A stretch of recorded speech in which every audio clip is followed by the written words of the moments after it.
주님께서 여러분과 함께 마테오가 전한 거룩한 복음입니다.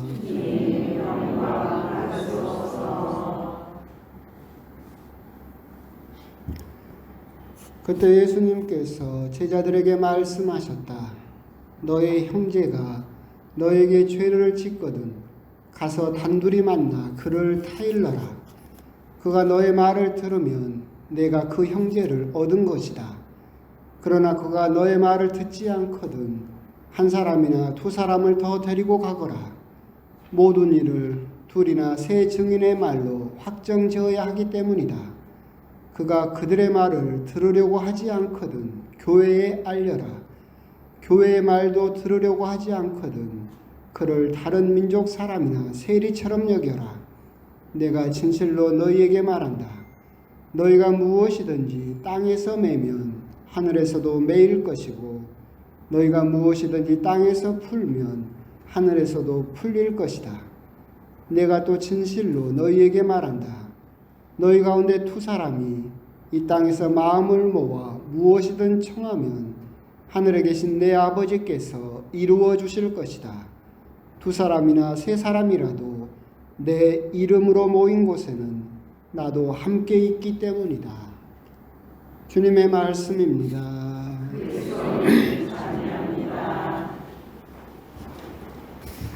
참 예수님. 9월도 순교자 성월 금방 된 것 같은데 어느덧 3분의 1 지점을 넘어가고 있는 것 같습니다. 지난주 말씀드린 대로 그래도 9월은 또 추석 연휴가 6일이나 기다리고 있어서 아직까지는 희망찬 그런 9월이지 않을까라는 그런 생각도 듭니다. 한때 TV에서도 막 그렇고 그 잔잔하게 재미있었던 것 중에 하나가 조언과 참견의 차이, 뭐가 조언이고 뭐가 참견이냐 그런 논란이 있었거든요. 아세요? 뭐가 조언이고 뭐가 참견일 것 같아요?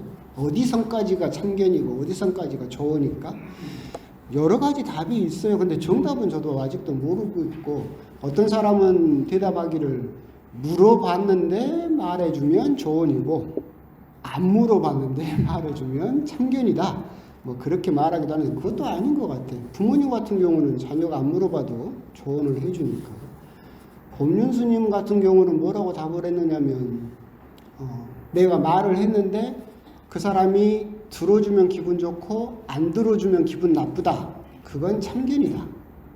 근데 내가 말을 했는데 그 사람이 들어주거나 안 들어주거나 나와 상관이 없다. 그러면 그건 조언이다. 대체나 그런가? 그런 것 같아요. 근데 그것도 또 허점이 있는 것 같아요. 그럼 조언과 참견의 차이가 뭘까? 모르겠습니다. 저도. 그런데 이제 생각을 해보면 다른 면에서 생각을 해보면 메시지와 메신저 차이인 것 같아요. 그러니까 말의 내용과 그 말을 하는 사람으로부터 차이가 발생하는 것이 아닌가. 말의 내용은 똑같다 하더라도 그 말을 누가 하느냐에 따라서 참견이 될 수도 있고 조언이 될 수도 있겠다라는 생각을 하는데, 생각해 보시면 제가 앞에 있는 형제님한테 운동 좀 하시고 술도 좀 끊고 일찍 좀 주무시오. 그럼 이건 뭐예요? 참견이지. 근데 의사 선생님이 그 말을 했어. 의사 선생님이 형제님 건강을 위해서 운동도 좀 하시고 술도 좀 자제하세요. 그건 뭐예요? 조언이죠. 똑같은 말이지만 내가 하면 참견이죠. 근데 의사 선생님 메신저가 달라지면 그것은 조언이 되죠. 오늘 복음도 똑같아요. 오늘 복음도 곰곰이 보고 있으면 네가 가서 이야기를 하고 두세 사람이랑 같이 가서 이야기를 하고 교회 가서 이야기를 하고 말의 내용은 달라져요? 안 달라져요. 똑같아요. 네가 바뀌어야 된다. 회개해야 된다. 근데 그 사람은 계속 안 듣죠. 그래서 계속 시도를 할 때 뭘 바꿔보라는 거예요?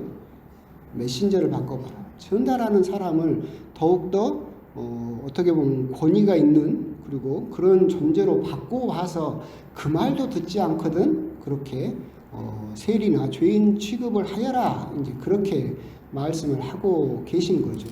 오늘 복음은 일독서와 일맥상통하고 사실 일독서와 같은 말씀을 하고 계십니다.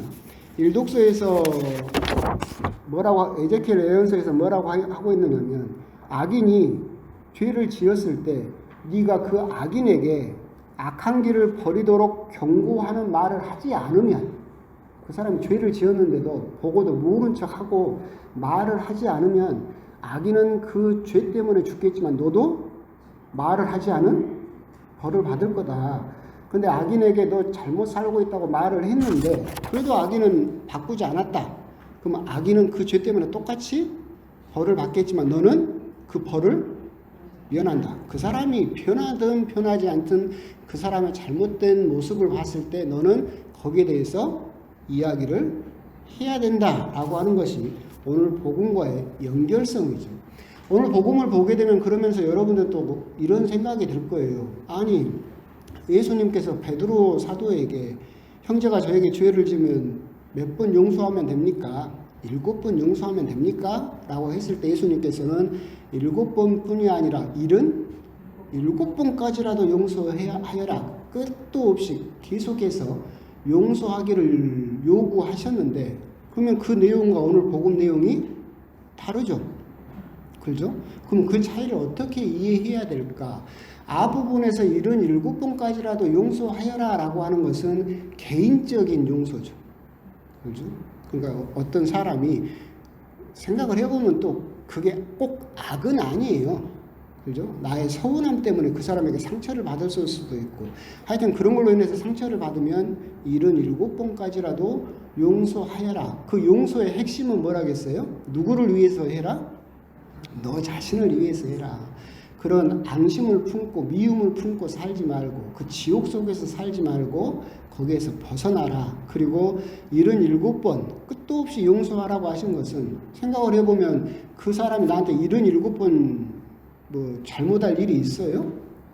없어요. 남편도 한 번 잘못하면 끝인데 뭐 77번 잘못을 해. 근데 그렇게까지 예수님께서 말씀하신 건 뭐예요? 그 사람이 생각날 때마다 계속 용서해라. 그러니까 77번 그 사람이 나한테 잘못했다는 것이 아니라 그 사람을 아직도 용서하지 못했는데 또 생각나면 뭐 해라? 용서하기로 했습니다. 용서하기로 했습니다. 계속해서 반복하면서 그 지옥으로부터 벗어나라. 그것은 결국 그 개인의 용서에 대한 차원이고, 오늘 복음은 공동체적인 차원이죠. 어떤 사람이 죄를 지어서 악을 저질러서 공동체에 해를 끼치고 있으면 77번 용서할 일이 아니다. 공동체가 무너지고, 그죠? 공동체가 썩어버리기 때문에 우리들은 또 신부님 그래도 성당인데 좋은 게 좋은 거라고 봐주고 봐줘야죠. 아니요. 예수님께서는 공동체를 위해서 그 종양을 제거해라 라고 말씀을 하시고 계신 거죠. 그 사람이 어떤 공동체를 해치는 행동을 하고 생각을 하고 말을 하고, 예를 들면 이단이라거나 잘못된 가르침이라거나 그런 것들을 하고 있을 때 가서 이야기를 하고, 그래도 계속해서 시도해 보라는 거죠. 2명, 3명이 가서 그것을 공적인 일로 만들고, 그래도 말을 듣지 않으면 가장 대표인 교회가 가서 이야기를 했음에도 불구하고 자기 생각이 맞다고 고집을 피우고 교회의 가르침이나 그런 것보다도 자기 주장을 내세운다라고 한다면 교회는 그 사람을 내쳐라. 근데 이게 굉장히 두려운 말씀이에요. 그 다음에 뭐라고 말씀하셨냐면, 교회가 묶어버리면 하늘에도 묶여버릴 것이다. 교회가 이 땅에서 풀면 하늘에도 풀릴 것이다. 결국은 우리들은 내 주장, 내 생각, 내 고집을 가지고 교회와 맞서지 마라. 교회가 가르치고 그 가르침이 내 생각과 맞지 않다 하더라도 다시 한번 돌이켜 생각을 해봐라. 네 생각이 과연 맞느냐? 솔직히 저는 10살 때 독후감 1000권을 썼어요. 책을 1000권 읽은 게 아니라 실제로 독후감을 1000권을 써가지고 시장 상도 받고 그랬습니다. 자랑이에요. 근데 그 속도로 책을 계속 읽었는데 그러다 이제 신학교 입학을 하고 광주 신학교 도서관에 장서가 9만 권이 있어요. 제가 입학하면서 졸업할 때까지 저 9만 권을 내가 다 읽어버리겠다 그랬거든요. 다 못 읽었어요. 근데 그 도서관에 살면서 계속해서 책을 읽으면서 느꼈던 게 뭐냐면 우리 가톨릭 역사가 2000년이 넘죠. 여러분 머리로 생각할 수 있는 모든 것은 이미 다 해봤어. 지금 나오는 신천지나무나 이단들도 이미 2000년 전에 다 나왔던 생각들이고 우리들은 이건 새로운 생각이고 새로운 깨달음이고 새로운 가르침이다. 내가 이걸 깨달았다라고 생각을 하지만 그 9만 권 안을 뒤지면 그 안에 이미 다 해봤던 것들이에요. 그러니까 결국 무슨 말이냐면 우리들은 내 생각, 내 고집을 가지고 공동체에 해를 끼치는 행동을 하려고 할 때 이미 공동체는 너와 같은 고민을 이미 다 하고 겪고 여기까지 있었기 때문에 너는 교회의 가르침에 대해서 조금 더 중요하게 조금 더 두려움을 가지고 바라봐야 된다. 그리고 너의 생각이 공동체를 깨뜨려서는 안 된다라고 하는 엄중한 경고가 오늘 복음에 들어있다라고 생각을 하시면 좋겠습니다. 그러면서 오늘 복음에서 그렇기 때문에 생각해 볼 수 있는 게 나만의 용서, 나만의 사랑이 아니라 공동체적인 사랑, 공동체적인 용서, 믿음에 대해서도 우리가 생각을 해봐야 될 필요가 있을 것 같아요. 요즘 세상은 혼밥, 혼술, TV에서도 뭐 나 혼자 산다 그러잖아요. 세상이 이제 그냥 혼자 즐기고 혼자 살고 혼자 밥 먹고 혼자 술 먹고 이것을 그냥 당연하게 어떻게 보면 다 인정하고 받아들이는 사회의 풍토라고 그렇게 생각을 하고 있어요. 그런데 생각을 곰곰이 해보시면 혼자 밥 먹고 혼자 술 먹으면 좋아요? 물론 좋은 점도 있죠. 근데 정말로 좋아서 그걸 할까? 아니죠. 상황이 그렇고 누군가에게 마음 터놓으면 상처받을까 싶은 두려움 때문, 인간관계에 대한 어떤 배척 이런 것 때문에 어쩔 수 없이 자기 혼자 밥을 먹고 술을 먹을 뿐이지 정말로 우리가 그 어떤 요리사 말대로 동물은 혼자 먹을 때 가장 행복하대요. 근데 사람은 함께 먹을 때 행복하다. 사람은 원래 사회적인 동물이라 좋은 거 있으면 같이 먹고 술 한 잔도 참 부딪히면서 먹어야 그게 맛있는 건데 사회가 그렇게 혼자라는 것을 강조하다 보니까 그런 조류로 흘러가지 않는가. 근데 또 생각을 해보면 혼밥, 혼술의 대가가 있어요. 대가. 누구? 신부. 신부 서품 받고 지금까지 맨날 혼자 밥 먹고 혼자 술 먹어요. 대가예요, 대가. 그러니까 이제 지금 어머니가 계시긴 하지만 그래도 혼자 밥을 먹지만 시골 본당 같은 데 있을 때는 공소 갔다 와가지고 밥을 먹어야 되니까 해치워야 되잖아요. 국을 끓여가지고 국을 이렇게 그릇에다 담아 김치고 밥이고 다 여기다 쓸어 넣어. 일명 뭐가 돼요? 개밥 돼요. 그러면 이제 TV 켜놓고 그 앞에 쭈그리고 앉아서 혼자 밥을 먹죠. 신부가 혼자 밥 먹는 게 좋아서 그렇게 먹을까? 그렇게 살아야 되니까 먹을 뿐이죠. 우리들은 혼밥, 혼술하고 하다 보니까 그걸 좋아서 하는갑다라고 생각을 하지만 사람은 그게 좋아서 하지는 않아요. 우리들은 항상 다른 사람을 필요로 하죠. 똑같이 신앙생활도 똑같아요. 신앙생활도 혼밥, 혼술, 나 혼자 산다 그러다 보니까 요즘 풍토가 신앙생활도 누구만 한다? 나 혼자만 한다. 그죠? 내가 편할 때 가고 안 가고 싶으면 안 가고. 혼자 신앙생활하면 편해요, 안 편해요? 편하죠. 혼자 밥 먹고 혼자 술 먹으면 편해요, 안 편해요? 편해요. 근데 기뻐요? 기쁘진 않죠. 진정한 기쁨은 혼자 밥 먹고 혼자 술 먹는다고 해서 정말로 기쁘지 않은 것처럼 신앙생활도 혼자 편한 대로 나 가고 싶을 때 가고 쉬고 싶을 때 쉬고 한다고 해서 편하긴 하겠지만 그것이 정말로 기쁨을 주지는 못해요. 우리 카톨릭이란 말 자체가 보편적이다, 공본되다라는 말의 의미는 기본적으로 뭘 깔고 있느냐면 공동체성을 깔고 있어요. 오늘 복음에도 나오는 것처럼 혼자서는 절대 교회가 될 수 없어요. 교회가 되려면 반드시 옆에 적어도 한 명이 더 있어야 돼요. 오늘 복음에서도 뭐라고 하세요? 너희 가운데 두 사람이 이 땅에서 마음을 모아 무엇이든 청하면 하늘에 계신 내 아버지께서 이루어 주실 것이다 라고 말씀을 하시죠. 2명이라도 3명이라도 있어야만 거기에는 뭐가 생성되는 거예요? 교회가 돼. 혼자서는 교회가 절대 될 수 없어요. 나 혼자 성당 열심히 다니고 나 혼자 열심히 기도하고 나 혼자 막 불타오른다. 그건 자기 혼자 하고 있는 거죠. 절대 교회가 이루어지지 못한다. 정말 여러분들의 기도가 들어지고 싶다. 내 기도가 정말 하느님께서 들어주셨으면 좋겠다 싶으면 옆에다 누구를 끄집어 놔야 돼요? 적어도 한 명이라도 끄집어다 놓고 같이 기도를 해야지.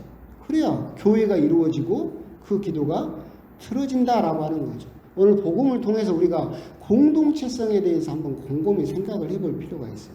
혼자 성당 다니고 혼자 기도하고 자기 혼자 취해서 자기 만족, 자기 위로 여기에 취해서 마치 혼자 신앙생활하는 것이 좋다라고 하는 착각에 빠지면 안 된다. 우리 교회는 예수님 가르침처럼 끊임없이 2명이라도 3명이라도 교회로 계속해서 공동체를 이루고 그 공동체 안에서 예수님 이름으로 기도하기를 예수님께서는 원하셨다.